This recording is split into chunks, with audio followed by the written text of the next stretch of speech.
The world is reliant on minerals from African countries, but many African leaders are looking to reclaim control of the continent's resources.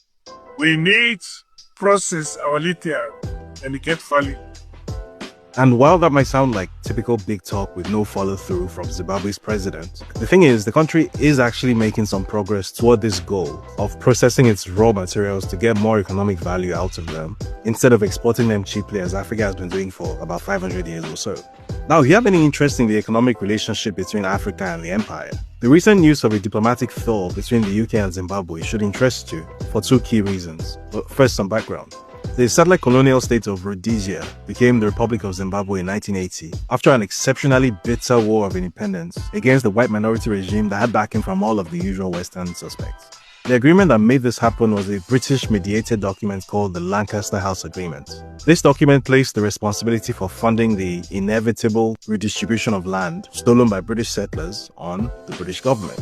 And in 1997, a new British government came in led by a certain Tony Blair, and he was like, I didn't sign that, I'm not paying for it. His Secretary of State, a lady called Claire Short, wrote this famous letter to the Zimbabwean government, telling them that Britain had no responsibility to honor this agreement, and that in any case, she was of Irish origin, and her ancestors didn't colonize anyone. Yeah, she actually said that. So what followed was chaotic land redistribution led by veterans of the independence war who had been waiting for almost 20 years for their land to be returned to them. This was systematically misreported across Western media as some sort of anti-white economic pogrom in Zimbabwe. And overnight, Zimbabwe became one of the world's most sanctioned countries, and its president, Robert Mugabe, even became a recurring villain on a popular British satirical TV show. Old Mugabe had a farm in Zimbabwe. Alright, my lovers, I'm Robert Mugabe, but you can call me Bob. Now, people are saying I'm starving my opponents. This is not so. In fact, I'm reducing the numbers of the starved by shooting them in the head.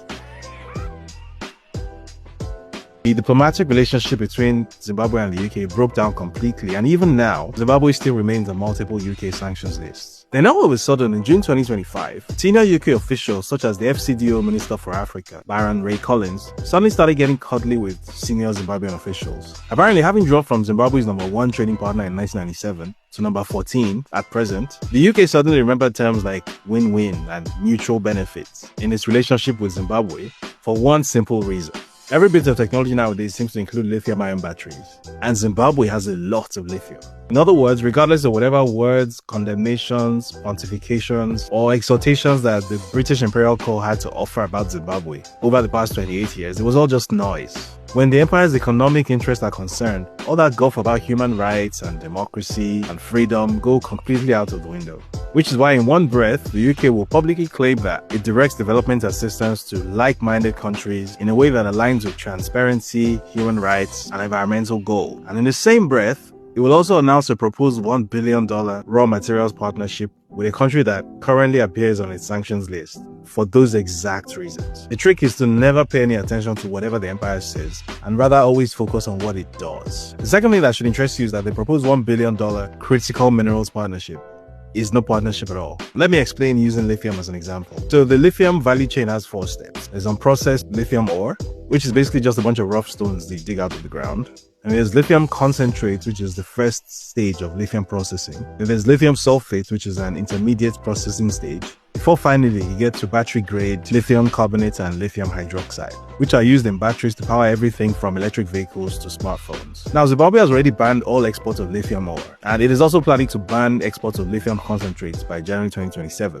Already, multiple lithium processing refineries are currently under construction or planned. The general idea is for Zimbabwe to export lithium no earlier than it can be processed into lithium sulfate at least, which allows the country to capture more than 60% of the economic value generated from beneficiating its own lithium. Producing lithium sulfate or even battery-grade lithium in Zimbabwe means that Zimbabwean people will get the higher-paying jobs that normally go to where the factories are in Asia, North America, and Europe. This will be a reversal of the global economic structure where Africa is currently forced to export jobs to other places and import debt and dependency. And that sounds great.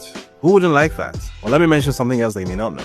The UK already has one of the world's largest lithium refineries under construction, also set to open in 2027. According to this story, the refinery located near Middlesbrough is expected to create over 250 well-paying permanent jobs. Available data also shows that the global lithium market will be worth over $74 billion by 2030. So if you're an imperial entity that has survived for centuries by leeching off the work and resources of others, do you want one of those places that you have exploited and sanctioned like Zimbabwe to gain the ability to compete with you in the global lithium market and perhaps take the jobs and income that you wanted to secure for your people? Or do you rather offer Zimbabwe a crudely disguised $1 billion bribe for them to shelve their lithium refining ambitions and satisfy themselves with exporting cheap lithium ore so that your people in Middlesbrough can keep the well-paying jobs that their productivity does not justify and Zimbabweans in Masvingo can remain poor headpan carriers forever and ever, as God surely intended? Bonus question: if you're Zimbabwe or any global south country with a similar situation, do you take the $1 billion and maintain your artificial poverty as it is, or do you finally try something new? Questions.